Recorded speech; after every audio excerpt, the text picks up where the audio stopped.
आगामी स्थानिक स्वराज्य संस्थेच्या निवडणुकीच्या पार्श्वभूमीवर आज राष्ट्रवादी शरदचंद्र पवार पक्षाच्या वतीने बारामतीमधील महावीर भवन येथे संवाद बैठकीचं आयोजन करण्यात आले। या बैठकीला तालुक्यातून मोठ्या प्रमाणात पदाधिकारी असतील किंवा कार्यकर्ते उपस्थित राहिले। खऱ्या अर्थाने युवा नेते युगेंद्र पवार यांच्या उपस्थितीत हा मेळावा झालेला आहे। आपल्यासोबत युगेंद्र दादा आहेत। दादा, काय सांगाल, आज मेळाव्याचं आयोजन झालेलं आहे, कशा पद्धतीने स्थानिक स्वराज्य संस्थेची निवडणुकीची तयारी सुरू आहे? फक्त बारामती तालुका नाही, पण आपण पूर्ण जिल्हा फिरणार आहे। आपल्याकडं आपले जिल्हा अध्यक्ष आहेत बापू भारतीताई, आणि आज सकाळी आपण इंदापूरपासून सुरुवात केली। इंदापूरमध्ये पण हर्षवर्धन साहेब होते, सगळे आपले तिथले पदाधिकारी कार्यकर्ते होते। आपण सगळ्यांना भेटतोय, चर्चा करतोय, त्यांचं म्हणणं काय आहे आणि पक्षाला किंवा संघटन कसं वाढवायचं आहे त्याच्यावरती आम्ही चर्चा करतोय। दादा, एकंदरीत अवकाळी पाऊस राज्यामध्ये मोठ्या प्रमाणात झालेला आहे। कुठेतरी जून महिन्यात जे पंचनामे झाले त्याचे अजून देखील शेतकऱ्यांना मदत मिळाली नाही, त्यामुळे शेतकरी पूर्णतः नाराज आहे। आता तर एवढा अवकाळी पाऊस झाला की शेतकऱ्यांचं पूर्णतः कंबरड मोडलेलं आहे, कसं बघता येईल? ही खूप गंभीर गोष्ट आहे। मे मध्ये जो अवकाळी पाऊस झालेला, तुम्ही जसं आता बोललात तसे त्याचे पैसे अजून मिळालेले नाही।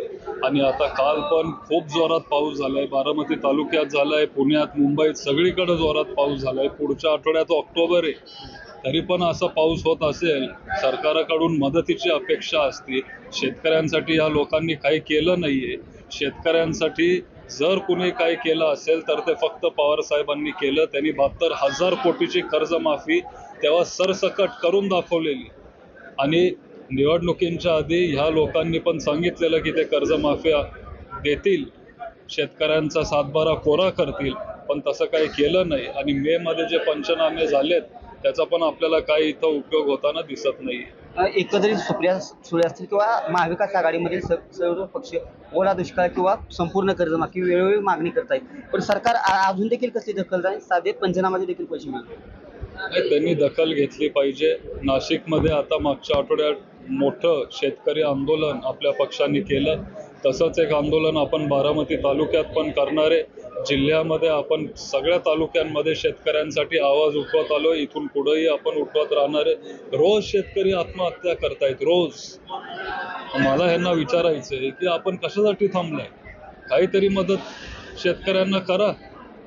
दादा, मत चोरीचा सध्या राहुल गांधींनी जो मुद्दा उचललेला आहे, त्यात विशेषतः ते पत्रकार परिषद घेताना वेळोवेळी महाराष्ट्र राज्याचा अनेक मतदारसंघाचा त्यांनी वेळोवेळी उल्लेख केलेला आहे।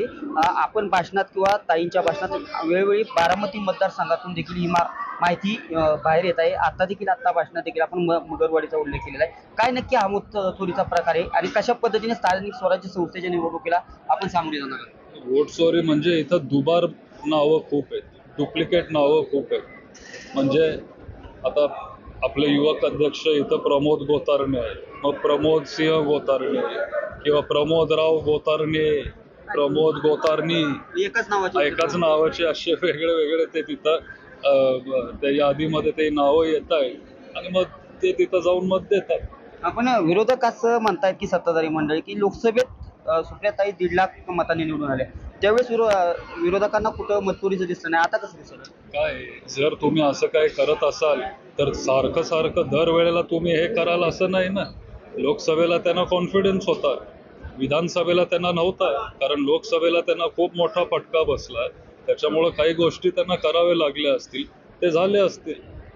दादा, एकंदरीत मराठा समाजाला हैदराबाद गॅजेटचा ज्यानुसार आरक्षण दिलेलं असं म्हणते, परंतु ओबीसीचं आंदोलन मोठ्या प्रमाणात होत आहे, आणि जे भाषणं लक्ष्मण हाके असतील किंवा अनेक जे ओबीसी नेते आहेत अगदी खालच्या भाषेत टीका करताना दिसत आहेत। एकंदरीत सुसंस्कृत महाराष्ट्राला, पुरोगामी महाराष्ट्राला यशवंतराव चव्हाणांनी जी दिशा दिली कुठेतरी ही कमी प्रमाणात होताना दिसते का? काय कसं बघता सध्या वातावरण? ते जरी खालच्या भाषेत बोलत असतील तरी आमच्यासारखे लोक आहेत ना, तो सुसंस्कृतपणा टिकवायला। त्याच पद्धतीचं एक गोपीचंद पडळकरांनी देखील जयंत पाटील यांच्या वडिलांवरती जी टीका केलेली आहे ती खालच्या भाषेत टीका केलेली आहे।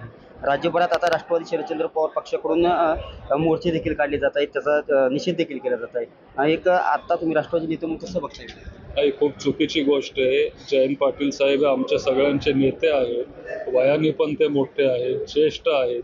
त्यांच्यावर किंवा त्यांच्या वडिलांबद्दल किंवा कुणाचाही वडील कधी काढू नये, ही संस्कृती आमच्यावर, हे संस्कार आमच्यावर आहेत, आणि हे खूप चुकीचं आहे।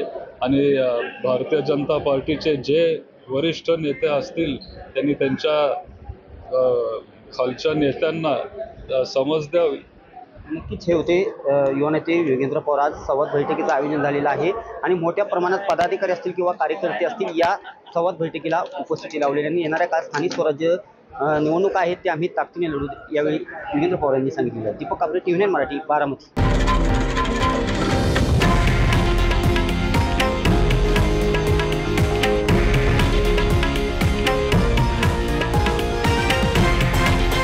हे आहे देशातील नंबर 1 न्यूज नेटवर्क आणि आपण पाहत आहात TV9 मराठी, एकमेव.